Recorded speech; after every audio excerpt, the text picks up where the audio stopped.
Hi guys, Mr. New Mobile here. Samsung's Galaxy Note 20 Ultra 5G, please subscribe followed by the bell. You can also keep up on Facebook, Twitter by clicking the links in the description. Unfortunate timing means it's too expensive for a steep global recession and its feature set will be too much for many. What's the first thing you want to know about the new Galaxy Note 20 Ultra 5G? That it's a gorgeous super premium device filled with high-end features.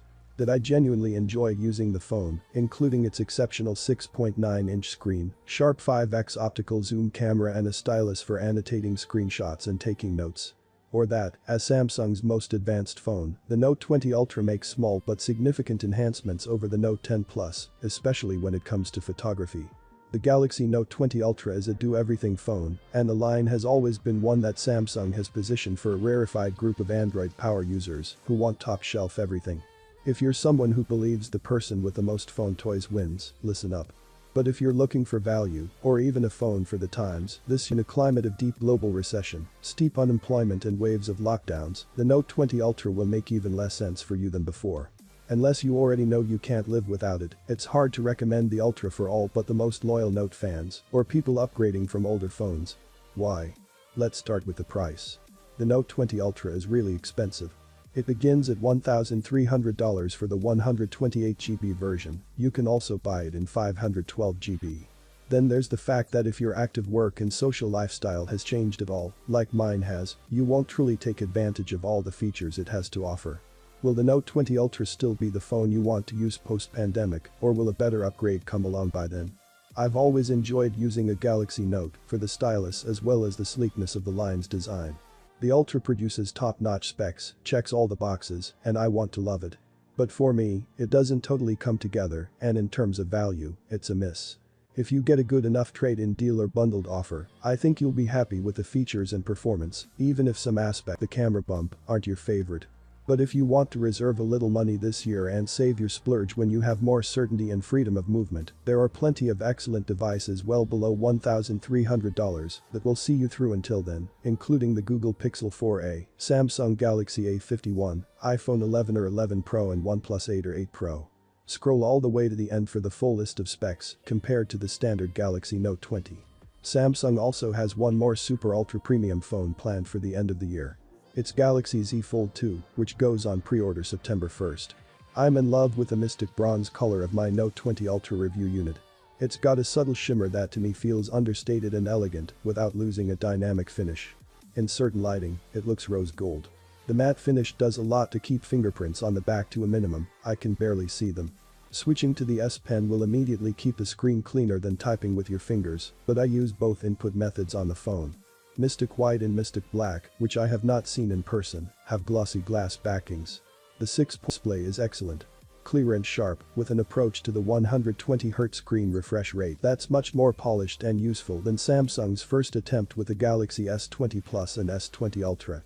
The default mode is Adaptive Motion Smoothness, which turns on 120Hz refresh when you're scrolling or using features that can take advantage of the faster screen. It'll flip to the 60Hz standard when the screen is static, saving on battery overall. You can also toggle to 60Hz if you'd like to preserve even more. I love the classy, immersive look of a curved waterfall edge. But the Note 20 Ultra's true edge-to-edge display made it hard to place the cursor at the edges of the screen where I wanted it to go, and I noticed, especially when lying down, that gripping the phone while typing or navigating often called up other apps or features unintentionally or else closed out what I wanted to do. A little more grip buffer or better touch rejection along those edges would go a long way. Samsung uses the new Gorilla Glass Victus on the Note 20 Ultra's front and back. Corning claims the cover material can withstand drops up to 2 meters, about 6.5 feet, and is also twice as scratch resistant compared to Gorilla Glass 6, which is rated for a 1.6 meter, 5.25 foot fall. But the camera module, which sticks out from the back, is covered with Gorilla Glass 6, meaning that if the phone were to fall on its back and hit this part first, it would be theoretically more prone to breaking than the rest of the device. Stay tuned for our upcoming torture test. I've had cracked glass over my camera lens before, and it ruined every portrait shot I tried taking after. A case might really help fill in the empty space and distribute forces in the event of a fall.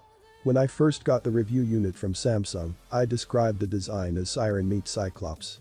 It's actually nicely styled, but it's still just too big. The main problem is that when you place the Note 20 Ultra on a flat surface, like your table, and start writing or navigating with the S Pen, the phone actually rocks. This has happened on all of CM, and I usually get in on the second try. This makes mobile payments a lot easier. My pro tip since the S10 is this. Enroll your dominant thumb twice, your other thumb once and your dominant index finger once. You have a total of 4 fingerprint profiles to work with.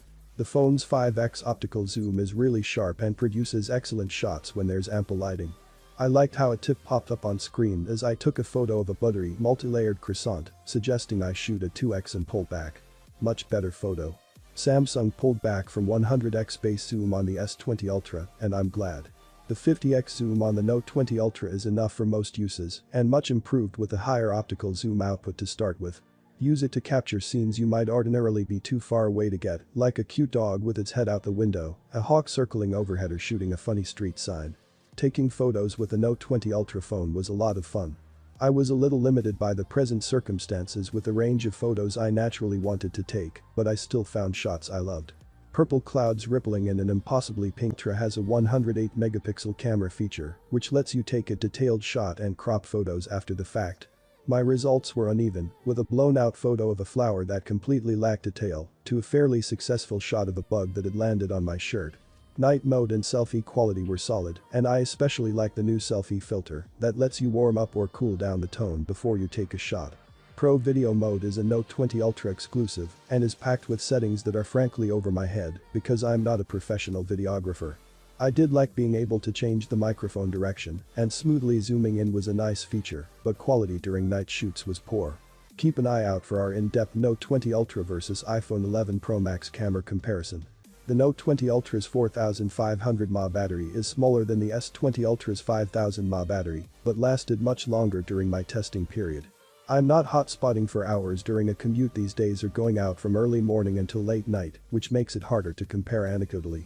However, I'd call battery life good, not amazing, and it'll serve an hour and a half, and spoke on the phone for over an hour with no significant drain.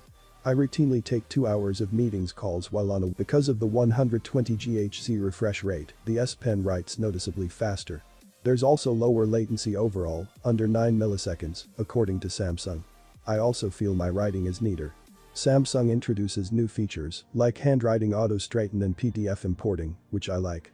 Then there are the 5 new air gestures, which felt gimmicky. They're customizable, a good thing, but I never figured out how to naturally incorporate them into days spent at home, and your movements have to be slow and deliberate to get the gestures right. My favorite S Pen tricks are oldies but goodies. Using the S Pen to sketch a concept. Magnifying tiny font on a page. Annotating anything and everything. Taking precise screenshots and highlighting just the exact text I want to copy and paste. Taking a selfie by pressing the S Pen button. The Qualcomm Snapdragon 865 Plus processor on my Note 20 Ultra review unit is, in a word, snappy. Extremely fast, totally competent, nothing got in its way. Benchmarking scores were also top-notch. However, 190 chipset, which is the same as the Galaxy S20 line. The Note 20 Ultra with Exynos also has 256 GB storage versus the 128 GB of my configuration. I haven't had a chance to test the Exynos version. Well, that's it guys, please make sure you use the link below the description, and please subscribe, like the video, comment. Thanks for watching, see you on my next video. Peace out.